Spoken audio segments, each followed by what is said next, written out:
What's up, people of the internet, and today I'm reviewing the Hero of Hyrule, Link from the Legend of Zelda. So, for packaging, this figure comes in your standard Figma box. It looks pretty well, pretty good. It has some nice not effects, but a nice background. At the back, the promo shots are really good, I really like them. And yeah, your standard Figma box, nothing special, I still really like it. Now, onto the figure itself.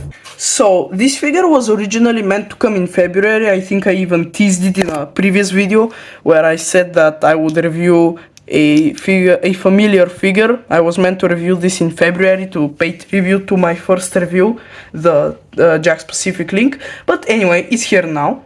I think he looks great, honestly. The face, the likeness is incredible. On mine, there is some paint chipping. It's not visible on camera, but it is visible. And also, there is paint chipping in his legs because of the chainmail. But besides that, he looks beautiful. This is a floating piece, and yeah, way better than the Jakks Pacific, of course. This was a $60 figure, the Jakks Pacific was a $10 figure, but still, I feel like it's worth to point it out. Also, this is based on Tears of the Kingdom, not Breath of the Wild, and yeah, I think it looks incredible. Now, on to accessories. Link comes with a pair of gripping hands.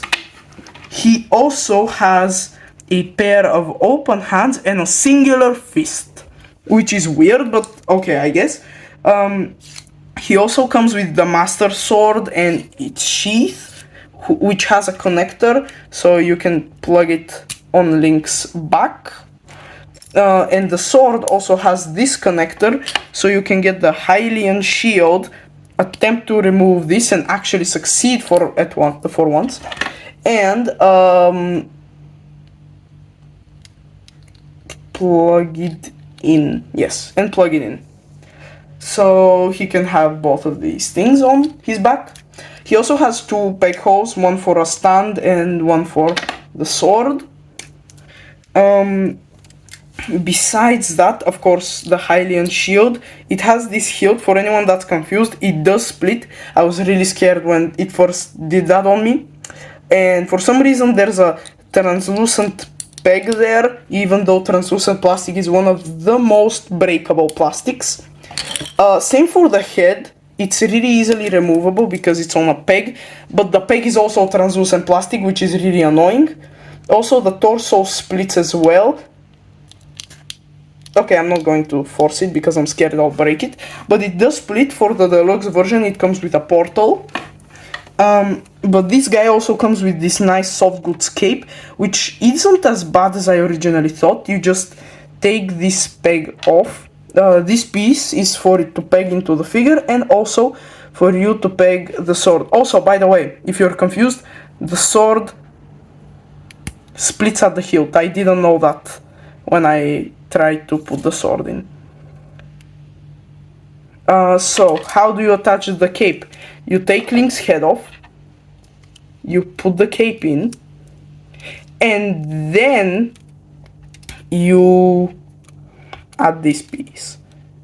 I'm not going to do it because I have other things I want to do. So yeah, it's not as bad as I thought, but Link also has, besides his serious face, he has a smiling face, and of course a yelling face, and he also comes with a pair of wrist pegs, and finally one of my favorite inclusions, this stand, zoom out, which actually is really high quality, at least in the base. It feels really premium. It's not incredibly tight, but it's nice, and also it doesn't come with a claw for some reason, but it does come with this adapter. Now, onto articulation. After unbeheading Link, first his ponytail moves, he looks up all the way, which is really nice, and looks down really far. He gets a great amount of motion in the head. Can I push back it? Okay. The shoulders do not get 90 degrees of range, and They did it in a really weird way where they don't even swivel all the way. It's weird. He doesn't have a bicep swivel. You have to swivel it from the arm, even though they had a sleeve here perfect to hide the bicep swivel. Double jointed elbows, which when extended look kind of weird, and a wrist hinge and swivel. Now, also the butterfly joints, they are there, they do extend, but they could have been done better. This is how much they allow him to cross his arms. It's kind of stupid. Anyway, this up crunch system needs to go. They put the joint at an angle for some reason, and now it's loose, and he barely crunches forward actually. This is all the crunch you're getting, and you can barely swivel it, and you're afraid it's gonna break because some other people also have it broken. So yeah, that's not the best, but at least the legs get fairly good range. They kick up forward pretty well.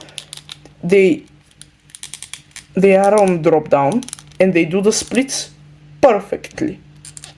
He does have a thigh swivel, which is hidden for some reason, but at least it works. McFarlane. And double jointed knees, which if I can move this out of the way, yeah, they work pretty well, and they're really smooth and pinless. We get ankle hinge, ankle pivot. There is ankle swivel in there, but it's really scary not to break it. And finally, a toe joint. So pretty decent articulation, not the best, not the worst. For my first Figma, I'm not that impressed. They could have done some things differently, but yeah, it still looks really good as a figure. Now, for size comparisons, this Link is pretty big, and here is him in my video game display. And of course, here is him next to your average $20 scam. So, for my first Figma, I have some mixed thoughts.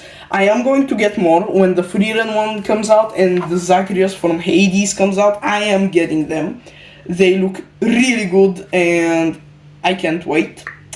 This figure, on the other hand, it's pretty good. It looks incredible, but there are some choices that I do not like, but there are some choices that I really like.